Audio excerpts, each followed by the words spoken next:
The ultimate WW The Iceberg Explained. Hidden Secrets That History Books Won't Tell You. December 7, 1941.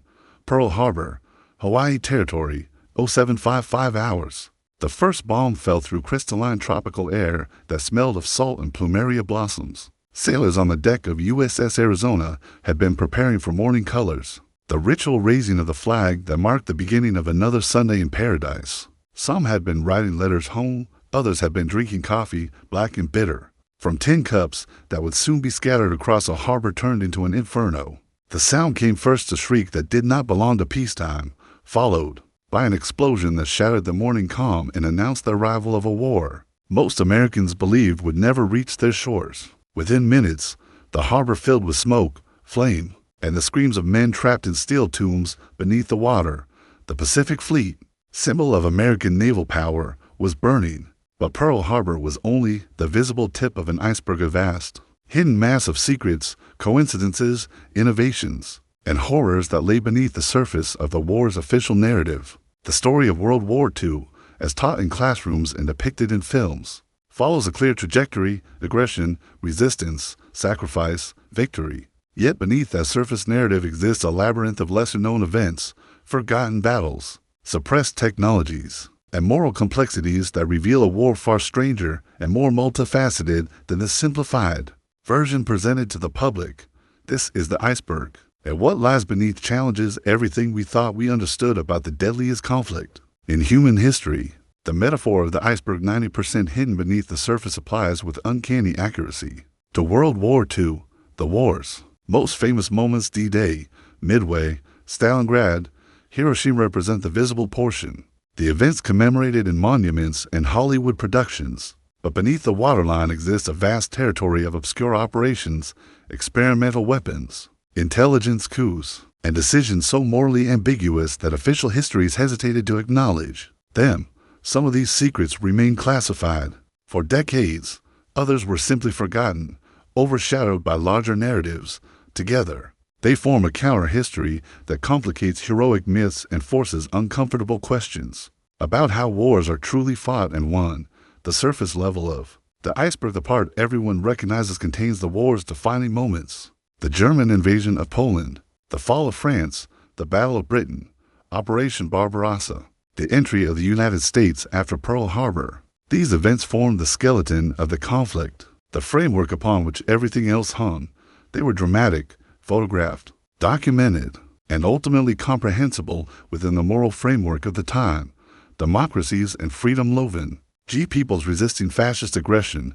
But even at this surface level, complexities existed that popular memory glossed over. The Soviet Union, ally against Nazi Germany, had itself invaded Poland from the east just weeks after the German assault, carving up the country in accordance with the secret protocols of the Molotov-Ribbentrop Pact. Britain and France, champions of Polish sovereignty, did nothing to stop Stalin. The moral clarity of the alliance against Hitler was compromised from the start by expedient partnerships with regimes equally brutal, though ideologically opposed to Nazism. Americans fighting for freedom did so alongside Soviets fighting for Stalin, a dictator whose secret police had murdered millions. The alliance was pragmatic, not principled. Victory required such compromises, but acknowledging them complicates the narrative of a purely just war. The deeper one descends into the iceberg, the stranger the revelations become. At the first submerged level, just below the waterline, where light still penetrates, lie the lesser-known campaigns and theaters that receive scant attention in popular histories. The war in Burma, where British, Indian, Chinese, and American forces fought brutal jungle campaigns against Japanese armies determined to sever the supply routes to China. The Arctic convoys, where Allied merchant ships braved submarine attacks and Arctic storms to deliver supplies to the Soviet Union through Murmansk. The Italian campaign, grinding and bloody, where Allied forces struggled for 2 years to advance up a peninsula defended by German troops, who turned every hill and river into a fortress. These campaigns lacked the drama of Normandy or the strategic clarity of the island-hopping Pacific offensive. They were wars of attrition, measured in miles gained per month and casualties per objective. The men who fought them endured conditions as harsh as any in the war monsoon rains that turned roads into impassable mud, frozen seas that could kill a man in minutes. Mountain warfare, where supply lines stretched so thin that ammunition and food were rationed to handfuls. Yet these campaigns mattered. They tied down Axis forces, drained resources, and contributed to the cumulative exhaustion that eventually broke Germany and Japan. But their strategic importance did not translate into memorable narratives, so they sank into obscurity, remembered only by veterans and specialists. Descending further into the iceberg reveals the world of intelligence and code-breaking, where wars were fought in silence by mathematicians and linguists who never fired a shot. The breaking of the German Enigma code by British cryptanalysts at Bletchley Park is relatively well known, popularized by films and histories. But the full extent of Allied signals intelligence codenamed Ultra remained classified until the 1970s, suppressing for decades the knowledge that Allied commanders often knew German plans in advance. A decisive advantage that shortened the war and saved countless lives. Less known still was a parallel effort against Japanese codes. American cryptanalysts broke the Japanese diplomatic code, known as Purple, before Pearl Harbor, allowing U.S. officials to read communications between Tokyo and its embassies. This intelligence revealed Japanese intentions, but failed to prevent the attack, a failure that spawned conspiracy theories suggesting Roosevelt knew of the attack in advance and allowed it to happen to galvanize public opinion for war. The evidence does not support this theory. Intelligence was fragmentary, and the specific target and timing of the attack were not clear from decrypted messages. But the mere existence of code-breaking capabilities before the war fueled suspicions that persist to this day. More consequential was the breaking of the Japanese naval code, JN-5, which enabled the American victory at Midway, but even this success carried moral complications. After Midway, Admiral Yamamoto, architect of Pearl Harbor, planned an inspection tour of Japanese bases in the South Pacific. American codebreakers intercepted the itinerary, including precise flight times and routes. Admiral Nimitz authorized a mission to intercept and shoot down Yamamoto's aircraft. On April 18, 1943, American P-38 fighters ambushed Yamamoto's plane over Bougainville, killing him.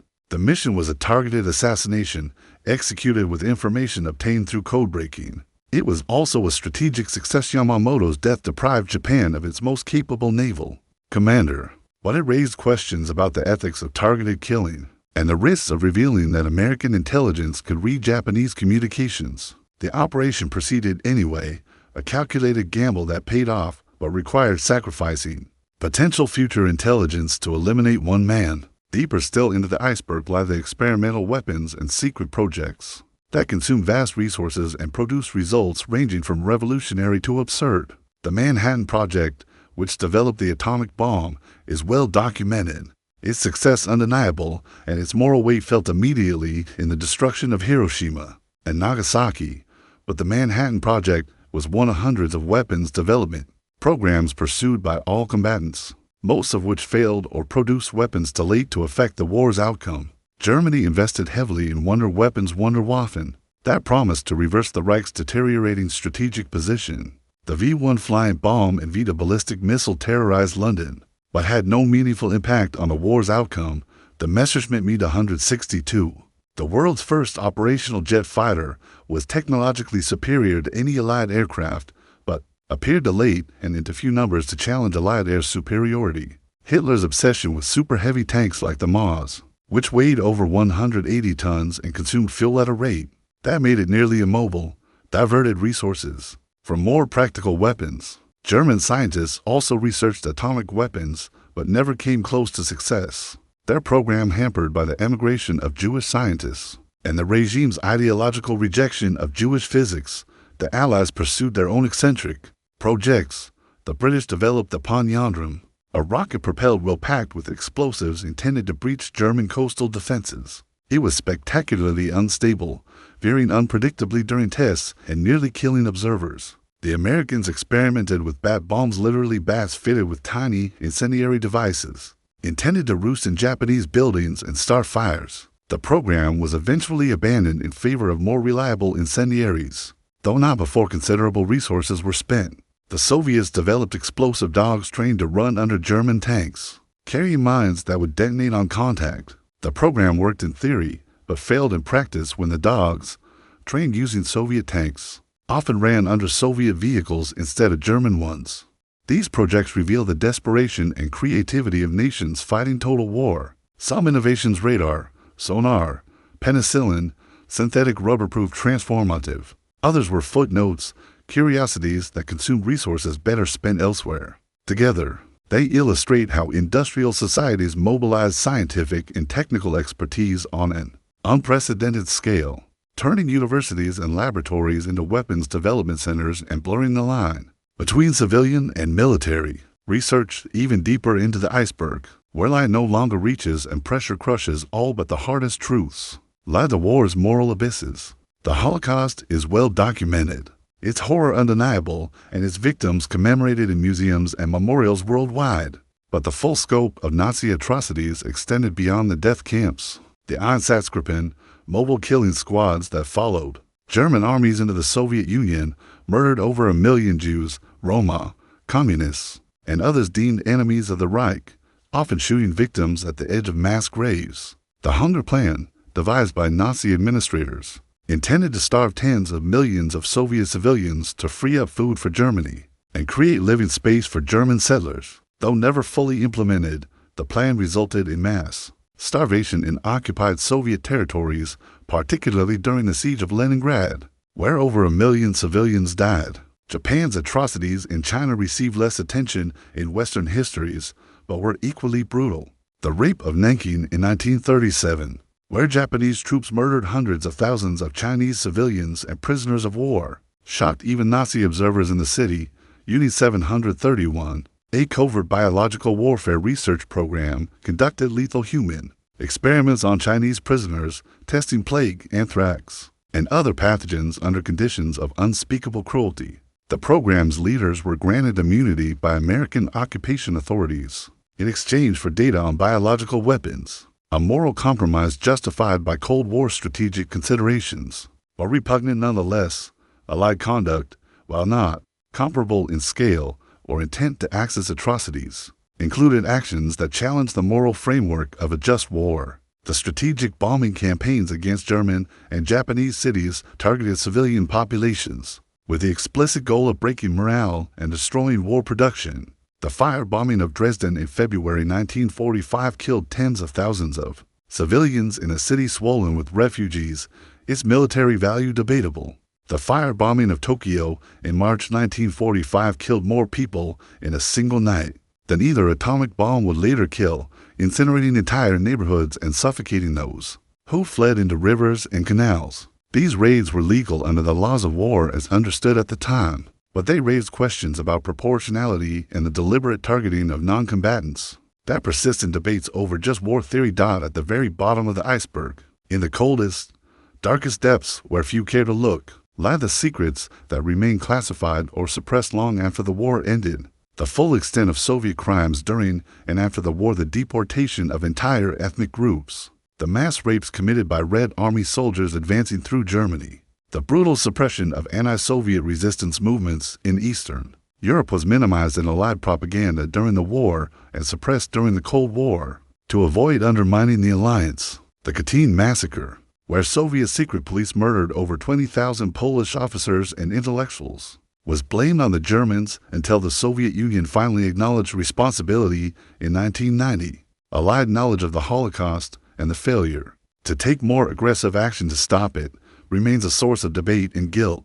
By 1942, credible reports of mass killings reached Allied governments. Proposals to bomb the rail lines leading to Auschwitz or the gas chambers themselves were rejected on the grounds that such missions would divert resources from the strategic bombing campaign and were unlikely to succeed. Whether such missions could have saved lives remains hypothetical, but the decision not to attempt them haunts Holocaust historiography. The fate of collaborators and the scope of collaboration itself represented another suppressed truth. In every occupied country, some citizens collaborated with Axis authorities, some out of ideological sympathy, others from opportunism or coercion. After liberation, retribution was swift and often extrajudicial. In France, thousands of suspected collaborators were executed in summary proceedings, and women accused of relationships with German soldiers had their heads shaved in public humiliations. The post-war legal reckoning with collaboration was selective. and politically motivated, with some collaborators escaping justice while others were scapegoated. The complexity of occupied life, the impossible choices faced by ordinary people under brutal regimes was reduced to binary categories of resistance and collaboration. That obscured moral gray zones, the symbolic object that threads through. This iceberg, connecting surface to depths, is not a weapon or a piece of equipment, but something more abstract, the classified file. Every level of the iceberg contains secrets that were stamped top secret or ultra or eyes only, hidden from public view for reasons of operational security, diplomatic sensitivity, or moral discomfort. The classified file represents the gap between official history and lived experience, between what governments acknowledged and what they knew, between the war as commemorated and the war as fought.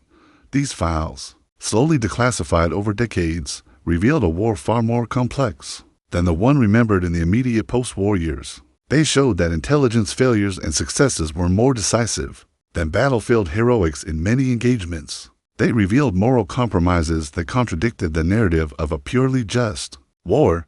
They documented technologies and tactics that anticipated Cold War developments, showing how World War II was not an endpoint, but a transition, a bridge between industrial warfare and the nuclear age. The classified file also symbolized control over narrative. Governments decided what the public could know and when. Veterans who had participated in covert operations or witnessed atrocities were bound by oaths of secrecy, forbidden from speaking about their experiences even to family. This enforced silence meant that entire dimensions of the war remained unknown to the public for generations, their absence shaping a collective memory that was incomplete and, in some respects, sanitized. When files were finally declassified, they often contradicted cherished myths, forcing uncomfortable reassessments of decisions and leaders previously lionized. The German and Japanese understanding of the war, documented in post-war interrogations and memoirs, reflected a different iceberg, one where their own nation's crimes were minimized or denied, and their suffering emphasized. German soldiers who fought on the Eastern Front described the war against the Soviet Union as a defensive struggle against Bolshevism, aligning the genocidal policies that accompanied the invasion. Japanese soldiers insisted that their conduct in China and Southeast Asia was no worse than Western colonial behavior, a false equivalence that ignored the scale and deliberateness of Japanese atrocities. This defensive historiography served psychological and political purposes, allowing veterans and civilians to reconcile their participation in the war with post-war identities as victims or misguided patriots rather than perpetrators or collaborators in evil. But some German and Japanese veterans, particularly in later years, acknowledged the truth more honestly. They described the gradual realization that the causes they had fought for were unjust, that the atrocities they had witnessed or participated in were indefensible, and that the war had been a catastrophe for their nations and the world. These testimonies, often recorded decades after the war, provided a counterpoint to official narratives and revealed the long process of reckoning with complicity in mass violence the Allied soldiers experienced, particularly American soldiers encountering the war's hidden depths, followed a different trajectory. They entered the war with relatively clear moral certainty. They were fighting fascism, defending freedom, avenging Pearl Harbor. But as the war progressed, complexities accumulated. They saw their Soviet allies behave with brutality toward German civilians. They participated in strategic bombing campaigns that incinerated cities. They witnessed the liberation of concentration camps, encountering horrors beyond imagination that challenged faith in human decency. They fought alongside segregated units in an army that espoused freedom while enforcing racial hierarchies. They saw captured Nazi scientists recruited to work for American intelligence, expedience overriding justice. These experiences complicated the moral clarity with which many had entered the war. The victory was still just defeating Nazi Germany, and Imperial Japan was an unambiguous good, but the means of achieving that victory involved compromises and actions that troubled many who participated.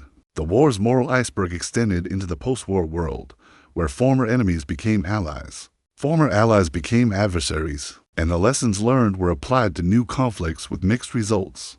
The deeper levels of the iceberg also contained acts of resistance and humanity that official histories overlooked.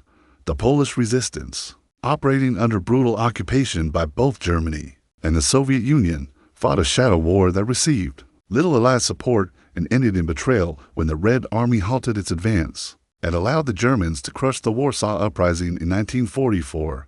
The Yugoslav partisans, led by Tito, waged a guerrilla war that tied down German divisions, but also involved brutal ethnic conflicts that prefigured the Yugoslav wars of the 1990s. The French resistance, romanticized in post-war memory, was fragmented, politically divided, and less effective than myths suggested. Though individual acts of sabotage and intelligence gathering were valuable, conversely, acts of humanity occurred in unexpected places. German factory managers sabotaged production quotas. Japanese soldiers deserted rather than commit atrocities. Italian soldiers helped Allied prisoners escape. Danish citizens smuggled nearly the entire Jewish population of Denmark to neutral Sweden. These acts of resistance and rescue did not alter the war's course, but they testified to the persistence of individual conscience under totalitarian systems, and the possibility of moral choice even in extreme circumstances. The technological iceberg extended beyond weapons to include innovations in medicine, logistics, and communication that shaped the post-war world more than any battle. Blood banks, developed to treat battlefield casualties, became standard in civilian medicine. Penicillin, mass-produced for the first time during the war, revolutionized treatment of bacterial infections. Advances in surgery, anesthesia, and trauma care, driven by the need to save wounded soldiers, translated into improved civilian health care. The war accelerated medical progress by decades. Though the cost and human suffering that drove those advances was immense, logistics innovations transformed supply chains. The development of standardized shipping containers, prefabricated structures, and airlift capabilities enabled the massive movement of materiel that sustained armies on multiple continents. The Red Ball Express, a truck convoy system that supplied Allied forces advancing through France, moved thousands of tons daily using principles of centralized coordination and route optimization that later influenced commercial logistics. The Berlin airlift of 1948-49, though post-war, applied techniques developed during the war to sustain an entire city by air, proving that logistical mastery could achieve strategic goals without firing a shot. Communication technologies, radio, radar, sonar developed for military purposes became foundations of post-war civilian industries.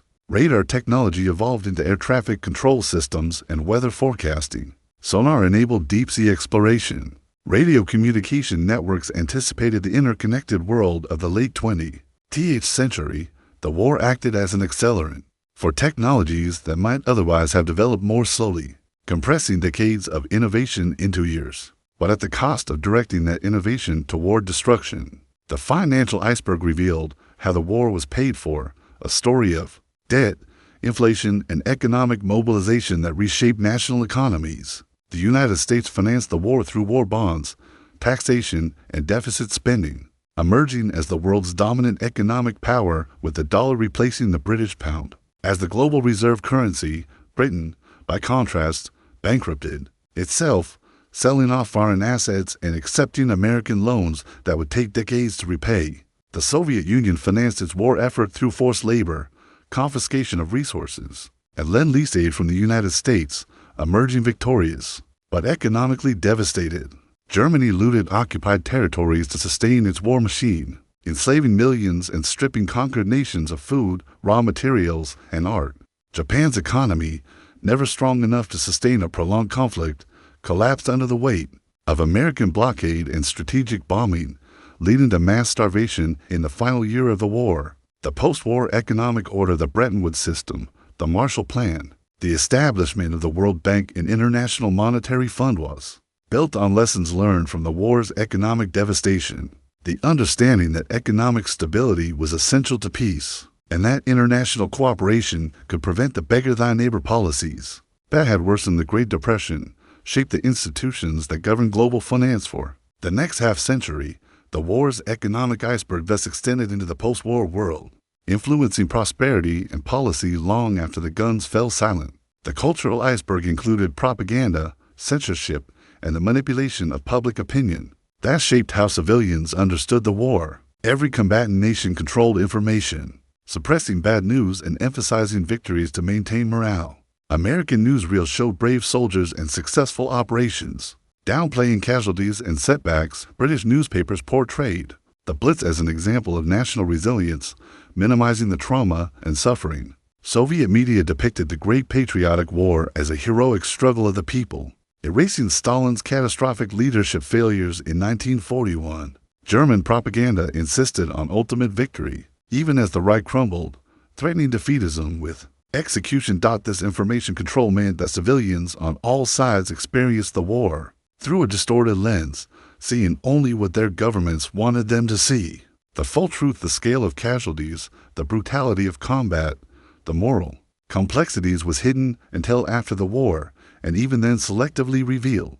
The gap between propaganda and reality created a disconnect between soldiers' experiences and civilians' understanding, a divide that persisted for decades as veterans struggled to articulate what they had endured to audiences conditioned by sanitized narratives, the deepest level of the iceberg, where pressure and cold rendered everything alien and inhuman, contained the war's ultimate secrets, the plans that were never executed, the weapons that were never used, the decisions that were never made but haunted those who considered them. Operation Unthinkable, a British contingency plan for a war against the Soviet Union immediately after Germany's defeat, envisioned Allied and German forces attacking westward to drive the Red Army out of Eastern Europe.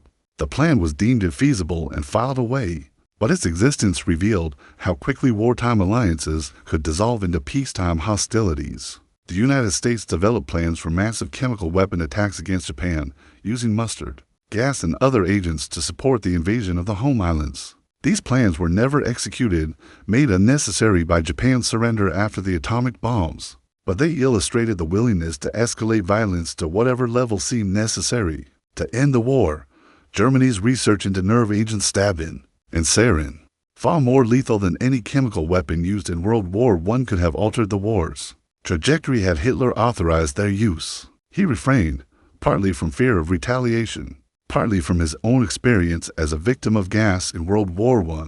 The non-use of chemical weapons in World War II, despite every combatant possessing them, stands as one of the few restraints observed in an otherwise total war. The legacy of the iceberg extends into the present. Secrets continue to emerge as files are declassified and veterans pass away, releasing information previously protected by official secrecy or personal shame. Each revelation adds depth and complexity to our understanding, challenging simplified narratives and forcing acknowledgement that the war was messier, stranger, and more morally ambiguous than commemorative history suggests. The iceberg also serves as metaphor for how societies remember war. The visible tip, the heroism, the clear moral victories, the technological triumphs is what gets commemorated in monuments and films. The hidden depths, the compromises, the failures, the atrocities on all sides are acknowledged reluctantly, if at all. This selective memory serves psychological and political purposes, providing a usable past that unifies rather than divides, that celebrates rather than interrogates. But it also distorts understanding, creating a mythologized version of the war that diverges from the lived experience of those who fought it. The classified file, symbol of the iceberg's depths, represents not just hidden information, but the power to control narrative. Those who classified documents decided what would be remembered and what forgotten. When files were declassified, often decades later, they altered understanding but could not fully correct the myths that had solidified. In the intervening years, the gap between classification and declassification was a gap in collective memory, a period when false or incomplete understandings shaped policy and culture. For the soldiers who fought the war, the iceberg was lived experience. They knew the complexities that official histories elided. They knew that victories were rarely clean, that heroes were often scared, that the enemy was human. But they also knew that speaking these truths risked diminishing the war's meaning or dishonoring the dead. So many remained silent, carrying their knowledge into old age and eventually to their graves, where it joined the iceberg's hidden mass. The ultimate lesson of the World War II iceberg is that wars are never as simple as their official narratives suggest. The moral clarity of opposing fascism coexisted with moral compromises in how that opposition was prosecuted. The heroism of soldiers and civilians coexisted with atrocities and failures. The technological achievements coexisted with wasted resources on absurd projects. The victory coexisted with questions about what was done to achieve it. Understanding the iceberg does not diminish the war's significance or the sacrifice of those who fought. It deepens it. The war remains history's most consequential conflict. The defeat of fascism a necessary and just outcome, but recognizing the complexity, the hidden depths beneath the commemorated surface provides a more complete and honest reckoning with what was done, what was endured, and what lessons should be carried forward. The iceberg endures because the war was too vast, too complex, too morally fraught to be fully comprehended in any single narrative. Each generation descends deeper, armed with newly declassified files and fading veteran testimonies, discovering layers their predecessors could not or would not examine. The process is unending, the depths inexhaustible. The ultimate World War II iceberg will never be fully mapped, because every answer reveals new questions. Every declassified file hints at others still hidden, every level conceals another beneath, and in that endlessness lies the war's true legacy, not a fixed historical event that can be understood and filed away, but an ongoing inquiry into how industrial societies wage total war, what moral lines can and cannot hold under existential threat, and what truths civilizations choose to remember and which they prefer to forget.